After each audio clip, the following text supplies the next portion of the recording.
और इस वक्त बड़ी खबर, जामनगर में नदी में फंसी स्कूल बस। नदी में आई बाढ़ में फंस चुकी है स्कूल बस। रेस्क्यू करने की कोशिश और इस बस में 9 बच्चे भी सवार थे। जल्द से जल्द टीमें हरकत में आ चुकी है। हालांकि इस बीच राहत की खबर यह है कि इन सभी बच्चों को सुरक्षित वहां से बाहर निकाल लिया गया है। और ये तस्वीरें आप देखिए, ये भयावह तस्वीरों में से एक गुजरात के जामनगर और जहां बाढ़ की स्थिति और वहां पे एक स्कूल बस के फंसे होने की वजह से परेशानी सबके चेहरे पे। और इस बीच कुछ लोग, स्थानीय लोग अपने स्तर पे भी मदद करने की कोशिश कर रहे थे, लेकिन जब रेस्क्यू टीम पहुंची तो बहुत आसानी से इनको वहां से बाहर निकाला गया, लेकिन कुछ देर के लिए सबकी जान अटकी हुई थी। और इस वक्त हमारे सहयोगी किंजल हमारे साथ फोन लाइन पे। किंजल, अपडेट ताजा। बिल्कुल, जिस प्रकार से बात की जामनगर के कलावड़ तहसील की ये जो नाना वदाला गांव है, वहाँ की एक खानगी जो स्कूल है, उनकी स्कूल बस थी, वो नदी में डूबने की नौबत है वो सामने आई है। जिस प्रकार से ये पूरे दृश्य जो सामने आ रहे हैं, नदी में जिस प्रकार से बाढ़ आया, आसपास के इलाके में जिस प्रकार से भारी बारिश हुई थी, उनको लेकर यहाँ पानी का सैलाब है वो जैसे ही देखने को मिला था। रास्ते पे जा रही जो स्कूल बस थी, जो की नाना वडाला गाँव के ही नेशनल स्कूल की ये स्कूल बस थी, उसमें 8 से 9 बच्चे थे और 4 जितने शिक्षक भी सवार थे। जिस प्रकार से ये रोड से गुजरती हुई बस है, वो पानी का सैलाब आया, उसको सैलाब को लेकर ये नदी में ये बस है वो डूबने का जो घटनाक्रम है वो सामने आया था। उसको लेकर ड्राइवर की भी कहीं ना कहीं लापरवाही है वो सामने आ रही है। नदी में जिस प्रकार से पानी था और बावजूद भी इसके अंदर इस प्रकार से बस डालने का ये पूरा जरिया है वो सामने आया है। हालांकि कलावल से जिस प्रकार की दमकल विभाग की टीम है वो भी वहां पे पहुंची और रेस्क्यू भी हाथ कर लिया गया था। किंजल, हम जो तस्वीर एक अपने दर्शकों को दिखा रहे हैं, उसको देखने के बाद ही समझ में आ जाता है कि चुनौती और परेशानी वहां के लिए कितनी बड़ी है। लेकिन लापरवाही किस स्तर पे, क्योंकि सरकार ने तो कह दिया है, अल्टीमेटम दे दिया है, वहां अलर्ट जारी कर दिया है, प्रशासनिक टीमें अलर्ट है, तो ये स्कूल कैसे खुला है और ये स्कूल की बस कैसे जा रही थी? ये तो सरासर लापरवाही है। बिल्कुल लापरवाही की गुंजाइश इसमें दिखाई दे रही है। जिस प्रकार से ये स्कूल बस का जो ड्राइवर है, वो ड्राइवर जिस वजह से पानी आ रहा है, बारिश भी आ रही, फिर भी ये रास्ते पे और जहां पानी का सैलाब जा रहा है वहां से ये बस निकालने का क्या जरूरत था, ये भी बड़ी चुनौती है। और जिस प्रकार से लोगों ने ये पूरी घटनाक्रम देखा है, उसको लेकर जो ड्राइवर है, ड्राइवर को स्थानीय लोगों ने पीटा भी है, क्योंकि इस प्रकार के जो बच्चे थे, बच्चे की जिंदगी को भी खतरा था, इसमें जो सवार लोग थे उसको भी खतरा था। अपनी जिंदगी तो सही है, लेकिन बच्चों की जिंदगी भी उसने जोखिम में डाल के उसमें जो पानी में बस है वो डाली थी। पानी का सैलाब जा रहा था, उसमें ये बस जाने की वजह से वहां से बस सीधा ही नदी में जाके डूबी है। और नदी में जो ये बस डूबने की वजह है, उसको लेकर ही स्थानीय लोग ने जल्दी से छलांग लगा के साथ ही में जो जेसीबी वगैरह जो साथ में पड़े थे वो सब लेकर वहां पहुंचे और रेस्क्यू हाथ दिया था। लेकिन सबसे बड़ी चुनौती की बात यह है कि वहां बचाया कैसे जाए। फिर भी स्थानीय लोग ने पूरी तरह से प्रयत्न करके तंत्र को मैं आपका एक बार फिर से रुख करूंगी, क्योंकि यहाँ पे चुनौती बहुत बड़ी है। लेकिन तस्वीरें दिखाने के साथ साथ मैं आपको ताजा अपडेट ये दे दूं कि सभी बच्चे, यानी 9 बच्चे और 4 शिक्षक, इन सभी को बाहर निकाल लिया गया है, सुरक्षित बाहर निकाल लिया गया है। ये सभी अभी ठीक है और स्थानीय लोगों की इसमें बड़ी भूमिका रही है, क्योंकि वो आनन फानन में इस जगह पे कूद गए और उन्होंने भी बचाने की भरसक कोशिश की। और इस वक्त गुजरात से ही अगली खबर भी, जहां गुजरात के राजकोट में भारी बारिश मुसीबत का सबब बनी हुई है। लगातार बारिश की वजह से पानी का जलस्तर बहुत बढ़ चुका है और जाम कडोरना के पास करीब 15 गांवों को जोड़ने वाला पुल टूट चुका है पूरी तरीके से। पुल बीचों बीच से 2 हिस्से में टूट गया है और एक हिस्सा टूटकर पानी में बह गया। वहीं पुल टूटने की वजह से इन 15 गांवों का एक दूसरे से संपर्क पूरी तरीके से कट चुका है। आप ये पुल की तस्वीरें इस वक्त देख रहे हैं। ये भयावह तस्वीरों में से एक, बाढ़ की एक ऐसी तस्वीर जिसके जरिए आप समझिए कि चुनौती वहां के लोगों के सामने किस तरीके की। जिला प्रशासन हालांकि मौके पर मौजूद है, पूरी प्रशासनिक टीम जो है वो अलर्ट है। और ये पानी का तेज बहाव, गुजरात के राजकोट से इस वक्त हम तस्वीर दिखा रहे हैं। तकरीबन 1-2 नहीं बल्कि 15 ऐसे गांव हैं जिनका आना जाना, जिनका दिनचर्या इस रास्ते से होकर गुजरता था, जिसमें ये नदी के ऊपर बनी हुई पुल, इसकी बड़ी भूमिका। लेकिन अब इस पुल टूट जाने की वजह से ये 15 गांवों का आपस में संपर्क टूट चुका है।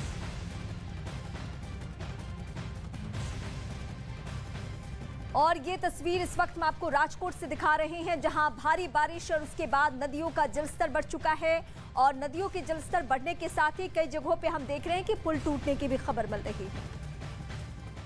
गुजरात में भारी बारिश के चलते सरस्वती नदी उफान पर है, जिसके साए में इस वक्त गुजरात का गिर सोमनाथ आ चुका है।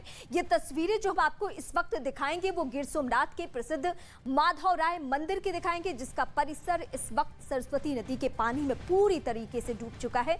ये उसी नदी का पानी है जिसका जिक्र इस वक्त मैं आपके सामने कर रही थी। मंदिर परिसर में पानी आने की वजह से लोग भगवान के ना दर्शन कर पा रहे हैं और ना ही पूजा पाठ कर पा रहे हैं। आप देखिए, जहां तक आपकी निगाह जाए सिर्फ और सिर्फ पानी ही पानी।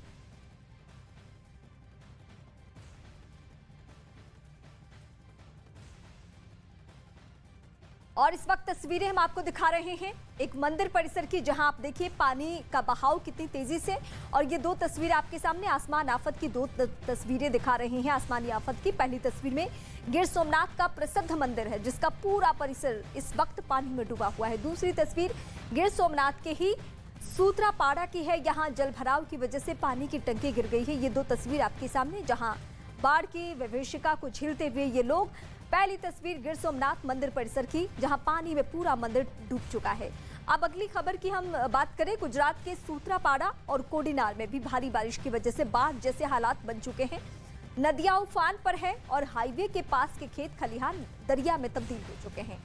और इस वक्त हम आपको तस्वीरें भी दिखा रहे हैं। आप देखिए ये तस्वीर। गुजरात में लगातार 2 दिन से बारिश हो रही है, उसी वजह से गुजरात के कई ऐसे इलाके हैं, छोटे गांव हैं, वहां पर पानी है घुस चुका है। किसान है वो परेशान हो चुका है, क्योंकि सबसे ज्यादा ग्रामीण इलाका है वहां इफेक्ट हुई है। आप देख सकते हैं गुजरात के जो कोस्टल एरिया है उसके जितने भी छोटे छोटे गांव है वहां पर खेतों में पानी घुस चुका है, गांवों में पानी घुस चुका है। ऐसी हालत यहां पर हो चुकी है। प्रशासन कहीं ना कहीं यहां पर फेल्योर साबित हुआ है। तो साथ में ही जो दिख रहा है पूरे कई इलाके ऐसे हैं, कई ऐसी छोटी छोटी सिटियां है कि उसमें ये पानी है घुस चुका है। और साथ में लगातार बारिश अभी तक चल रही है। वेदर डिपार्टमेंट ने अभी भी कहा है अभी भी 2 दिन लगातार ये सी बारिश हैवी रेन यहाँ पर हो सकता है। इसीलिए आप देख सकते हैं कि जो यहाँ खेत है, खेत में पानी घुस चुका है। कई ऐसे इलाके हैं जो ऐसी स्थिति यहाँ पर सौराष्ट्र जोन है वहाँ पर देखी जा रही है। गुजरात में लगातार बारिश की वजह से यहाँ का जनजीवन है वो भी प्रभावित हुआ है। वो भी यहाँ पर देख सकते हैं आप। लगातार जहाँ पर न्यूज़ टीम ये ग्राउंड रिपोर्ट दिखा रही है, लगातार जो रोड है उसके दोनों साइड, आप दूसरी साइड भी देख सकते हैं, वहाँ पर पानी पानी है। जो खेत थे वहाँ पर भी पानी यहाँ पर दिख रहा है।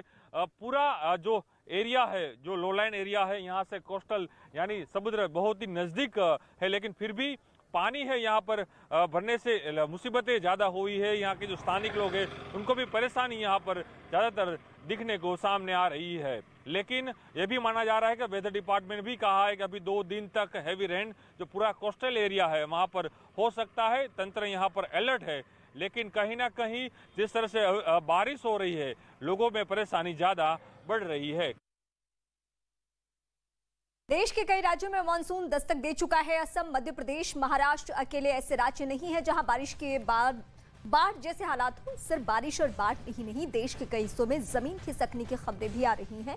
गुजरात का भी हाल कुछ अलग नहीं है। गिर सोमनाथ में माधवराय मंदिर परिसर में जलभराव ने सभी को परेशान कर दिया है। गुजरात के द्वारका में 2 गाय पानी की तेज बहाव में बह गई। उत्तराखंड के चमोली में जमीन खिसकने से सड़क पर मलबा बिखर गया।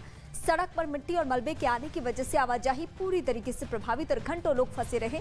गुजरात में नदियों का जलस्तर बढ़ने की वजह से गोमती घाट का पानी भी गोमती घाट तक पानी आ चुका है। ये 4 तस्वीरें इस वक्त आपके सामने। और भारी बारिश के सामने लोग ही नहीं, जानवर भी बेबस हो चुके हैं। गुजरात में भारी बारिश की वजह से बरसाती नदी नाले उफान पर है।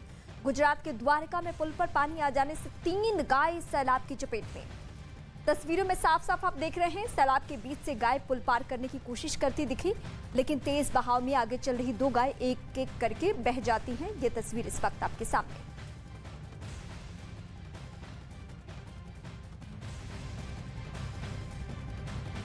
एक तरफ गर्मी जीना मुहाल कर रही है तो वहीं मॉनसून ने दस्तक दे दी है, जिससे गर्मी से तो राहत मिली है, लेकिन उत्तर से लेकर दक्षिण तक इसी बारिश ने लोगों की परेशानियां बढ़ा दी है, दिक्कतें बढ़ा दी है। क्योंकि कहीं पहाड़ दरक रहे हैं तो कहीं बाढ़ जैसे हालात पैदा हो चुके हैं।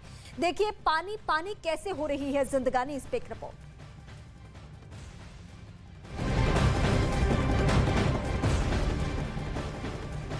और इस वक्त मुंबई से भारी बारिश के अलर्ट की बड़ी खबर, जहां बीएमसी अलर्ट, मुंबई में भारी बारिश का अलर्ट जारी है और बीते एक हफ्ते से वहां स्थिति बहुत खराब है। और अभी 24 से 48 घंटे की हम बात करें तो उसमें ये एहतियातन कदम उठाने के लिए कहा गया है कि समंदर के करीब आप ना जाएं। ये ना सिर्फ मछुआरों के लिए बल्कि जो आम लोग हैं जो मुंबई में समंदर के किनारे शाम या सुबह घूमने फिरने के लिए जाते हैं, उनको भी ये एहतियातन कह दिया गया है कि आपको आसपास में नहीं जाना है। जो मछुआरे समंदर के अंदर जाते हैं उनको एहतियातन कह दिया गया कि आपको समंदर में नहीं जाना है, क्योंकि समंदर की लहरें बहुत तेज हो चुकी है। मुंबई में ऑरेंज और येलो अलर्ट जारी है।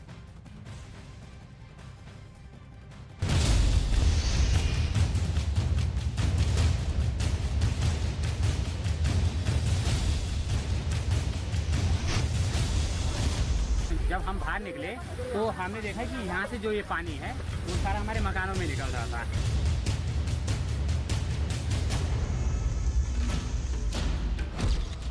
मुंबई की सड़कों पर बेतहाशा पानी।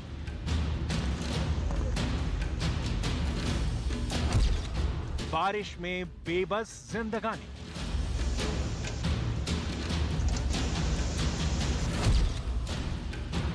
ऊपर से गुजरती ट्रेन और नीचे पानी का तेज बहाव। ये किसी नदी की तस्वीरें नहीं हैं, बल्कि मुंबई शहर के हालात को बयां करती तस्वीर है। हर बार की तरह इस बार भी मॉनसून की शुरुआत के साथ ही मुंबई वासियों के लिए दिक्कत बढ़ने लगी है और जगह जगह पानी भरने से सड़कें तालाब में तब्दील हो गई हैं। मुंबई का अंधेरी इलाका पानी पानी हो गया है और इस दौरान गाड़ियों को निकलने में दिक्कत का सामना करना पड़ा। दक्षिण भारत में भी बारिश की वजह से हालात भयावह होते जा रहे हैं।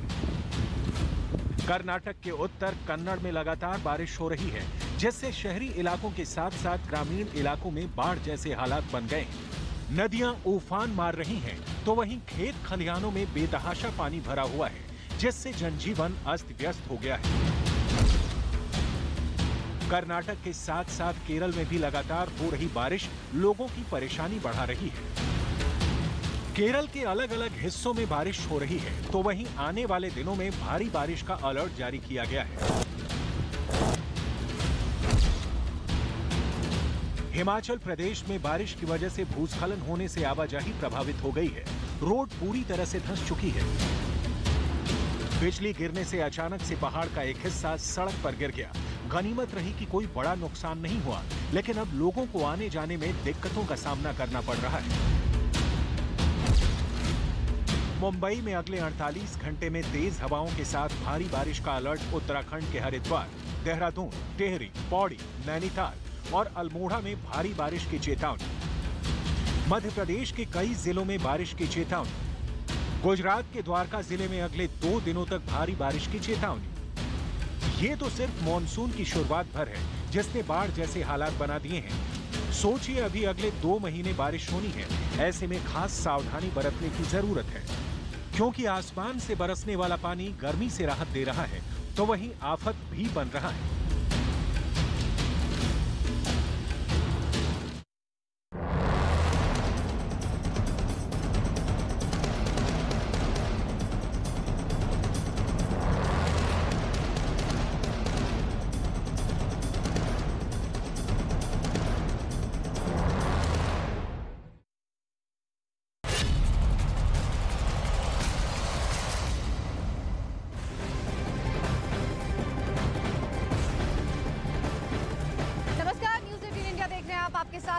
शर्मा। इस वक्त की बड़ी खबर हम आपको बता दें, सिद्धू मूसेवाला हत्याकांड मामले में एक बड़ी जानकारी सामने आई है। स्पेशल सेल की पूछताछ में बड़ा खुलासा हुआ है। जो अत्याधुनिक हथियार थे जिसे इस्तेमाल किया गया था पूरी वारदात में, उसे चलाने के लिए बाकायदा प्रैक्टिस की गई थी, अभ्यास किया गया था। जी हाँ, एक तो अत्याधुनिक ऑटोमेटेड हथियारों का इस्तेमाल किया गया इस वारदात को अंजाम देने के लिए, और किसी भी तरह की चूक ना हो इस पूरी हत्या में, इसके लिए बाकायदा हथियार चलाने की प्रैक्टिस की गई थी। जी हाँ, एक सुनसान इलाका चुना गया हरियाणा का, जहां पर शार्प शूटर्स ने बाकायदा इसकी प्रैक्टिस की, ताकि वारदात वाले दिन किसी तरह का कोई वहां पर उधर किसी भी तरह की कोई दिक्कत ना हो। हमारे दो सहयोगी लगातार इस खबर पर हमारे साथ बने हुए हैं। दीपक बिष्ट भिवानी से हैं और अमित पांडे हमारे साथ लुधियाना से जुड़े हुए हैं लगातार।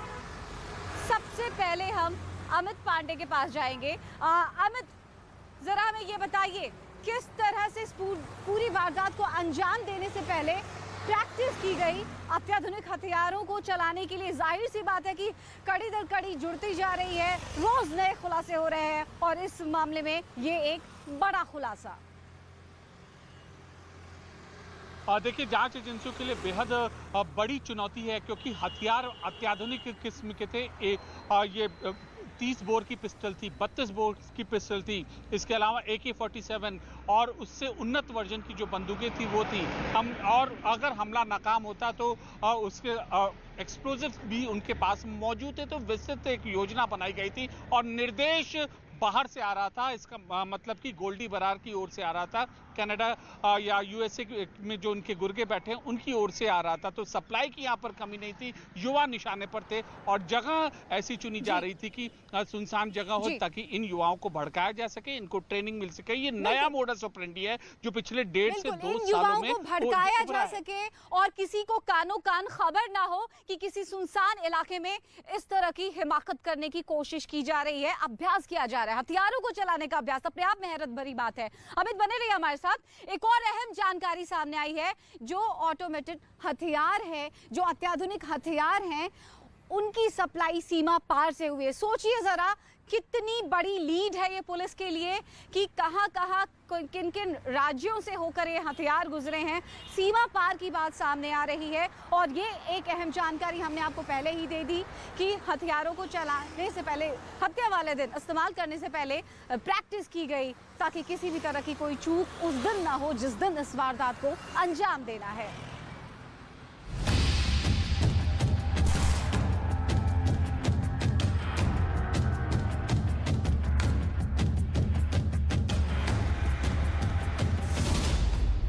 मूसेवाला हत्या का फुल प्रूफ प्लान।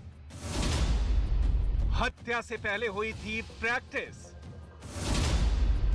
शूटरों ने की थी हथियार चलाने की प्रैक्टिस। पंजाब के मानसा में हुई सिद्धू मूसेवाला की हत्या के तार पहले विदेशों से जुड़े। कनाडा में बैठकर इस हत्या की प्लानिंग बनाई गई और पंजाब पुलिस को शक है कि इस हत्या के लिए इस्तेमाल हथियार भी सीमा पार से लाए गए थे। लेकिन अब जो बात सामने आ रही है उससे ये साफ हो जाता है कि बदमाशों ने सिद्धू मूसेवाला को मारने के लिए फुल प्रूफ प्लानिंग की थी और उस प्लानिंग का एक ही मकसद था कि किसी भी तरह मूसेवाला को मौत के घाट उतारना। स्पेशल सेल की तफ्तीश में ये जानकारी सामने आई है कि इस हत्या में इस्तेमाल किए गए ऑटोमेटिक हथियारों को चलाने के लिए लॉरेंस और गोल्डी बरार के शूटर्स ने काफी प्रैक्टिस की थी। जांच के दौरान ये बात सामने आई है कि शूटरों से इस हत्या को अंजाम देने के दौरान कोई गलती ना हो, इसके लिए हत्या से पहले प्रैक्टिस की गई थी। अत्याधुनिक हथियारों के इस्तेमाल की जानकारी कम होने की वजह से प्रैक्टिस का प्लान किया गया। बदमाशों ने हरियाणा के किसी सुनसान इलाके में जाकर हथियार चलाने की प्रैक्टिस की थी। वहां इन शूटरों ने कई राउंड हवाई फायरिंग की थी। इन शूटरों को गोल्डी बरार के आदेश पर ऑटोमेटिक हथियार दिए गए। सिद्धू मूसेवाला हत्याकांड पर गिरफ्तार शूटर प्रियव्रत फौजी और अंकित सिरसा ने दिल्ली पुलिस स्पेशल सेल की पूछताछ में बड़ा खुलासा किया है। इन दोनों शूटर्स ने बताया है कि इन्हें बाकायदा सिद्धू मूसेवाला हत्याकांड से पहले अत्याधुनिक हथियार चलाने की प्रैक्टिस कराई गई थी और ये प्रैक्टिस गोल्डी बरार के कहने पर पंजाब हरियाणा के बॉर्डर के एक खाली खेत में कराई गई थी, जिसके बाद बाकायदा प्रियव्रत फौजी ने गोल्डी बरार को फोन कर कहा कि हथियार एक नंबर हैं और जमकर बरस रहे हैं। न्यूज 18 ने ही सबसे पहले बताया था कि लॉरेंस बिश्नोई और गोल्डी बरार का सबसे करीबी माना जाने वाला मनप्रीत मानू इस हत्या के लिए तैयार किया गया था, जबकि बैकअप के तौर पर बाकी शूटर्स कोई गलती न कर दें, इसलिए हत्या को अंजाम तक पहुंचाने से पहले यह प्रैक्टिस सेशन किया गया। इसलिए खास तौर पर प्रियव्रत फौजी और अंकित को गोल्डी के कहने पर हरियाणा पंजाब बॉर्डर के पास एक खाली खेत पर यह जगह मुहैया करवाई गई थी।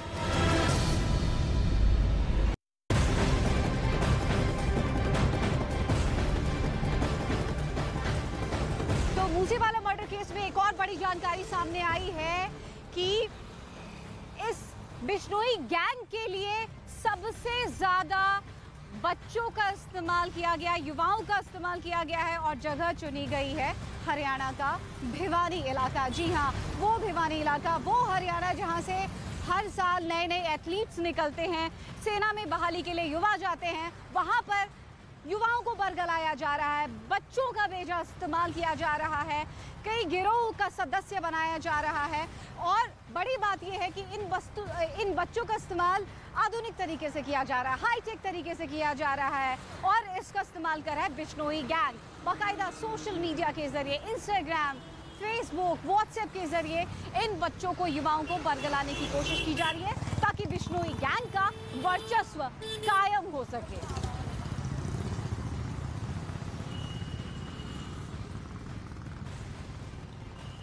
हम आपको एक और बात बता दें कि लॉरेंस फैक्ट्री में लगातार बच्चों को ऐड किया जा रहा है, जोड़ा जा रहा है ताकि अपने गिरोह को बिश्नोई गैंग बढ़ा सके। और हम आपको ये भी बता दें कि एक तरह से बिश्नोई गैंग के लिए ये बच्चा ब्रिगेड एक रीढ़ की तरह काम कर रहा है। तकरीबन 100 से ज़्यादा बच्चों को बहाल किया गया है इस गिरोह में। हम दिखाते हैं आपको हमारे सहयोगी दीपक बिष्ट की एक्सक्लूसिव रिपोर्ट। हरियाणा के भिवानी में लॉरेंस बिश्नोई का एक बड़ा नेटवर्क था और यही वजह थी कि साल 2017 में लॉरेंस बिश्नोई ने एक छात्र संगठन बनाया और उस संगठन का नाम रखा गया सोपू।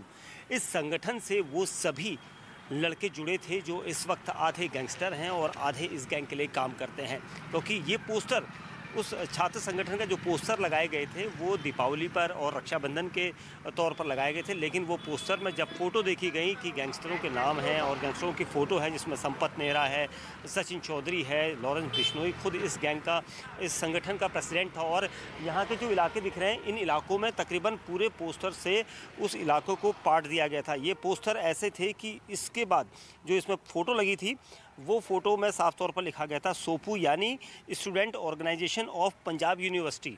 एक ऐसा ग्रुप बनाया गया था जिसके बाद पुलिस के कान खड़े हुए, क्योंकि उसमें गैंगस्टरों की फ़ोटो थी और सारी फ़ोटो देखने के बाद पुलिस ने तुरंत ही रातों रात इस पूरे इलाके से उन पोस्टर्स को हटा दिया। और यहाँ पर जो तेलीवाड़ा है, ये कहा जाता है कि तेलीवाड़ा से सबसे ज़्यादा जो लड़के थे वो इस गैंग से प्रभावित थे और इसी गैंग के साथ जुड़े हुए थे।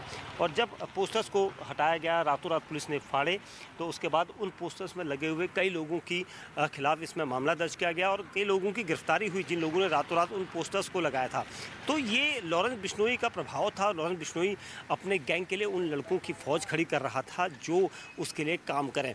और ये सारे पोस्टर्स इस बात के सबूत थे, जिसके बाद सोपू के नाम पर जितने लोग जुड़े थे, आज भी दिल्ली पुलिस की स्पेशल सेल और पंजाब पुलिस, हरियाणा पुलिस इस संगठन के और इस संगठन के साथ जुड़े हुए हर शख्स के बारे में जानकारी ले रही है। कैमरामैन विमल कुमार के साथ दीपक बिष्ट, न्यूज़ 18 इंडिया, भिवानी, हरियाणा। तो दीपक बिष्ट की एक्सक्लूसिव रिपोर्ट देखी आपने। हम सीधे रुक कर लेते हैं दीपक का, भिवानी से लगातार हमारे साथ जुड़े हुए हैं। दीपक, हमें ज़रा ये बताइए, आप उस इलाके में पहुंचे, उस प्रभावित इलाके में पहुंचे, वहां पर आपने देखा कि कई तरह के पोस्टर्स का इस्तेमाल किया गया है। तो क्या हम ये समझे कि छात्र संगठन के पोस्टर्स की आड़ में यहाँ पर बिश्नोई गैंग में बहाली चल रही थी युवाओं की? बिल्कुल निश्चित तौर पर देखिए, साल 2017 में, क्योंकि गैंगस्टर लॉरेंस बिश्नोई चंडीगढ़ से पास आउट था और चंडीगढ़ में उसने जब चुनाव लड़ा था तब वो छात्र संघ में चुनाव हार गया था, जिसके बाद उसने लॉरेंस बिश्नोई और उसके जो साथ के संपत नेहरा थे या फिर सचिन चौधरी थे, ये सभी लोग भिवानी में इकट्ठा हुए और यहाँ पर उन्होंने रक्षाबंधन और दीपावली के मौके पर कई सारे पोस्टर चस्पा किए और उन पोस्टर्स में बाकायदा लिखा गया था कि इस संगठन से जुड़े, यानी सोपू की आड़ में गैंगस्टर अपनी पूरी यूनिट भरना चाह रहे थे और यूथ जो युवा होते हैं, कॉलेज पास आउट होते हैं, ड्रॉप आउट होते हैं, उन लोगों का ध्यान खींचने के लिए ताकि वो गैंगस्टर्स के साथ जुड़ सके। और यही वजह थी कि इस गैंगस्टर के साथ जो यूथ जुड़ा वो कम से कम 100 से ज़्यादा उसकी तादाद है, ऐसा पुलिस सूत्रों का कहना है। तो कुल मिला के ये कहना होगा कि ये यूथ जो भविष्य होता है देश का, लेकिन वो इस गलत दीपक, ये एक अहम जानकारी है। बहुत बहुत शुक्रिया आपका इन तमाम अपडेट्स के लिए दीपक। आप नजर बनाए रखिए, अपडेट्स लेते रहेंगे हम आपसे। तो चलिए अब हम आपको दिखाते हैं कि हरियाणा में भिवानी में यहाँ पर लॉरेंस गैंग की शूटर फैक्ट्री को लेकर पुलिस का क्या कहना है। पुलिस ने एक्सक्लूसिवली न्यूज़ 18 से क्या खास बातचीत की है वो हम आपको दिखाते हैं। करंट में कोई एक्टिविटी या कोई इंसिडेंट ऐसा नहीं आया जिसमें हमें लॉरेंस बिश्नोई का कोई ऐसा डायरेक्ट उनकी इन्वॉल्वमेंट का हमें पता चला हो। तो और कई बार क्या होता है कि इनडायरेक्ट रूप से कोई जुड़ा हुआ है तो भिवानी उसका पेरेंटल लिंक हो सकता है, वो यहाँ का गांव में रहते थे या पहले उनकी कोई फैमिली कनेक्शन है, लेकिन मोस्टली वो बाहर ही स्टे करते हैं, गुड़गांव करते हैं, दिल्ली भी करते हैं। और फिलहाल ऐसा हमारे पास कुछ है नहीं, लेकिन जो अभी रिसेंट में जैसा भी जो इंसिडेंट होया है, जो सिंगर थे उनकी डेथ हो गई है, तो उसमें जैसे भिवानी का नाम आया था। जो सचिन है वो हमारे भवानी खेड़ा एरिया में रहने वाला है, जो उसमें सेल ने दिल्ली से अरेस्ट किया था। तो उसके बाद हमने इसके ऊपर अपना जो डिटेक्टिव स्टाफ है और जो सिक्योरिटी स्टाफ है और हमारे जो सिक्योरिटी एजेंट्स हैं, हमने इनको शार्प करा है इंटेलिजेंस के लिए। तो शूटर्स फैक्ट्री पर पुलिस का क्या कहना है ये हमने आपको सुनाया, पुलिस का क्या बयान है ये हमने आपको दिखाया। अब हम इस वक्त आपको इस मामले से जुड़ी एक और अहम जानकारी देते हैं। बड़ी ब्रेकिंग ये है कि सिद्धू मूसेवाला का मर्डर करने का प्लान 19 मई को था। जी हाँ, 29 मई को इस वारदात को अंजाम दिया गया, लेकिन इस पूरे मामले में जो हथियारों का सप्लायर था बलदेव ने एक बड़ी जानकारी दी है, बड़ा बयान दिया है, एक बड़ी स्टेटमेंट। पुलिस की पूछताछ में उसने ये बात खुद कबूली है कि सिद्धू मूसेवाला को 19 मई को ही मौत के घाट उतारा जाना था, क्योंकि बाकायदा भटिंडा में शूटर्स भी पहुंचे हुए थे, हथियार भी पहुंचा दिए गए थे। कई वजह रही जिसकी वजह से उस दिन इस वारदात को अंजाम नहीं दिया जा सका, लेकिन तैयारियां मुकम्मल थी। अगर ऐसा होता तो ठीक 10 दिन पहले ही मूसेवाला हमारे बीच नहीं होते। हालांकि अफसोसजनक बात ये रही है कि कई तरह की लीड्स होने के बावजूद, कई तरह से खतरे की बात होने के बावजूद भी सिद्धू मूसेवाला के साथ इस वारदात को अंजाम दिया गया।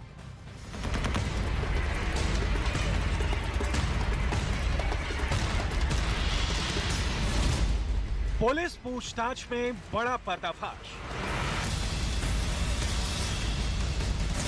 मूसेवाला मर्डर के प्लान की इनसाइड स्टोरी।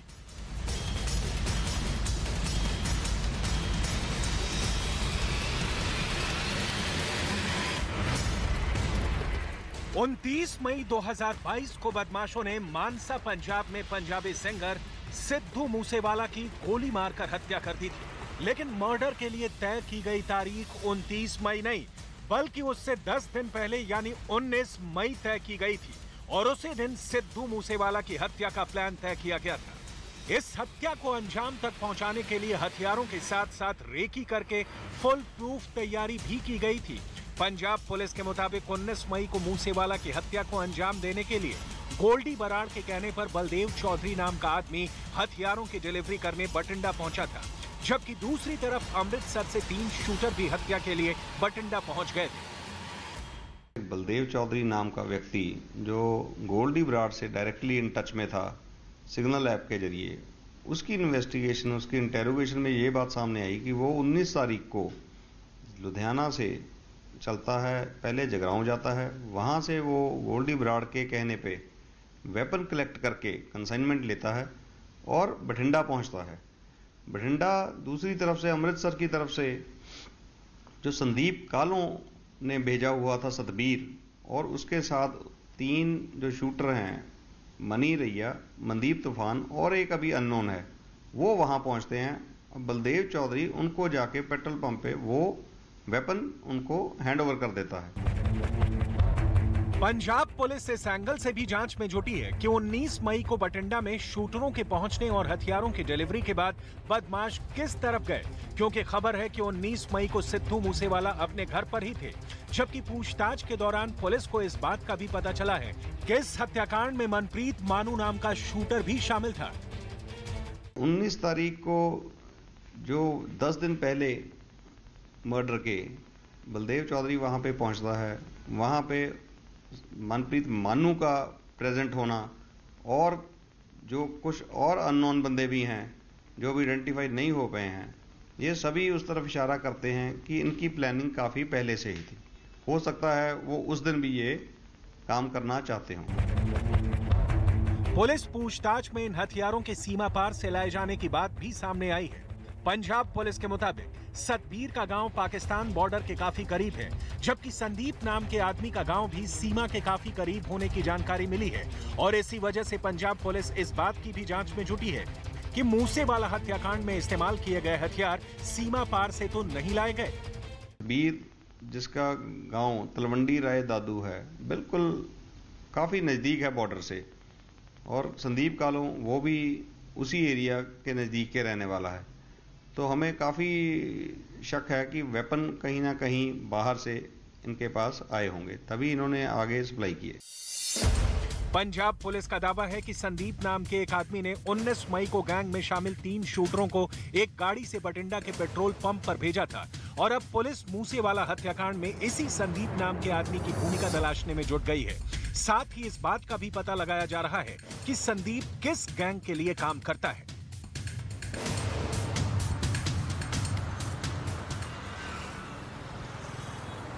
चलिए बात करते हैं इस पूरे मामले के सबसे मेन शूटर मनप्रीत सिंह मन्ना की, जो अभी तक फरार चल रहा है। बड़ी बात यह है कि अगर हम इसके गांव की बात करें, मोगा के कुस्सा गांव का रहने वाला है मनप्रीत सिंह मन्ना। वहां पर पूरी तरह से सन्नाटा पसरा हुआ है, साथ ही साथ उसके परिवार के लोग भी गायब चल रहे हैं।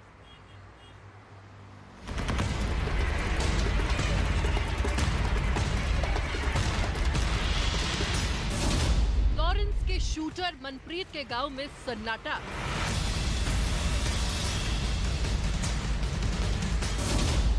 शूटर मनप्रीत के गांव पहुंचा न्यूज़ 18।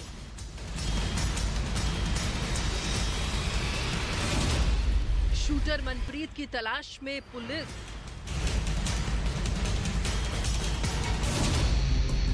मूसेवाला हत्याकांड में फरार शूटर मनप्रीत की तलाश कई राज्यों की पुलिस ने तेज कर दी है, और इसी कड़ी में पुलिस मनप्रीत के गांव तक पहुंची। मनप्रीत पंजाब के मोगा के कुसा गांव का रहने वाला है, और फिलहाल इस गांव में उसके घर पर कई महीनों से ताला लगा है। जांच एजेंसियों का दावा है कि मनप्रीत ने ही मूसेवाला पर पहली गोली चलाई थी, और उसी की गोली से मूसेवाला ने मौके पर ही दम तोड़ दिया। शूटर मनप्रीत की तलाश में कई राज्यों की पुलिस जुटी है, लेकिन अभी तक उसका पता नहीं चल सका है। इसी बीच न्यूज़ 18 की टीम मोगा जिले में मौजूद मनप्रीत के गांव कुसा पहुंची। इस वक्त हम मोगा के कुस्सा गांव में मौजूद हैं, और ये है मानूर मनप्रीत का घर है। मनप्रीत फरार चल रहा है, और पुलिस की उसको तलाश है, चाहे पंजाब पुलिस हो या फिर दिल्ली पुलिस हो, शिद्दत से मानू की तलाश है। और उसके ऊपर आरोप है कि करीब 5 से 6 केसेस उसके ऊपर दर्ज हैं। मोगा का रहने वाला है, और फिलहाल उसके इस घर पर कोई नहीं है। मूसेवाला हत्याकांड में मनप्रीत का नाम सामने आने के बाद से लगातार मनप्रीत के घर पर पुलिस वालों का आना जाना लगा है, और सिर्फ पंजाब पुलिस ही नहीं बल्कि दिल्ली पुलिस की टीम भी उसकी तलाश में कुसा गांव पहुंच चुकी है। लेकिन घर पर ताला लगा होने की वजह से पुलिस के हाथ अब तक कुछ नहीं लग सका है। शूटर के पड़ोसियों से सवाल जवाब, मनप्रीत के परिवार ने छोड़ा गांव। वैसे बताया जा रहा है कि इस दौरान पंजाब पुलिस और दिल्ली पुलिस ने मनप्रीत के पड़ोसियों से पूछताछ की थी। न्यूज़ 18 की टीम ने भी गांव में उसके बारे में जानकारी जुटाने की कोशिश की, लेकिन गांव के ज्यादातर लोगों ने मनप्रीत के बारे में बात करने से ही इनकार कर दिया। जैसे तैसे उसका एक पड़ोसी बात करने के लिए तैयार हुआ, जिसने सिर्फ इतना बताया कि करीब 4 महीने पहले मनप्रीत के घर वाले रोजगार की तलाश में शहर चले गए थे। यहाँ से तो जी किते भी नहीं आया, ना देखा ही यहाँ से रहता कि नहीं रहता, क्या पता कहाँ से रहता है कहाँ से नहीं रहता है। ऐसा दावा किया जा रहा है कि 6 महीने पहले मनप्रीत घर आया था, लेकिन उसके बाद से ही उसे किसी ने नहीं देखा। फिलहाल जांच एजेंसियों ने मनप्रीत को ढूंढने में एड़ी चोटी का जोर लगा दिया है, लेकिन इसके बाद भी वो पुलिस की गिरफ्त से दूर है। माना जा रहा है कि मनप्रीत की गिरफ्तारी के बाद ही पुलिस मूसेवाला केस की एक और कड़ी खोलने में कामयाब होगी।